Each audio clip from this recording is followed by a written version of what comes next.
হামের উপসর্গে আরও দুজনের মৃত্যু হয়েছে। এর মধ্যে কুষ্টিয়া জেনারেল হাসপাতালে হামের উপসর্গ নিয়ে মারা গেছেন সুফিয়া খাতুন নামে ৬০ বছর বয়সী এক নারী। অন্যদিকে নোয়াখালী জেনারেল হাসপাতালে মারা গেছে ৩.৫ বছরের শিশু সাওবান। চিকিৎসকরা জানান, গত ১৪ মে হামের উপসর্গ নিয়ে শিশু সাওবানকে হাসপাতালের হাম আইসোলেশন ওয়ার্ডে ভর্তি করা হয়। এ নিয়ে নোয়াখালী জেলায় নতুন করে হামের উপসর্গ নিয়ে ভর্তি হয়েছে ৫৫ শিশু। বর্তমানে ভর্তি আছে ১০৮ জন। এদিকে গত ২৯ মে বিকেলে হামের উপসর্গ নিয়ে কুষ্টিয়া জেনারেল হাসপাতালের আইসোলেশন ওয়ার্ডে ভর্তি করা হয় সুফিয়া খাতুন নামে ৬০ বছর বয়সী এক নারীকে। রবিবার মারা যান তিনি।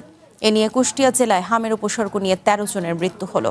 সবশেষ ২৪ ঘন্টায় হাম উপসর্গ নিয়ে হাসপাতালে ভর্তি হয়েছে ১১ জন, আর সুস্থ হয়ে বাড়ি ফিরেছে ১,৫২৬ জন।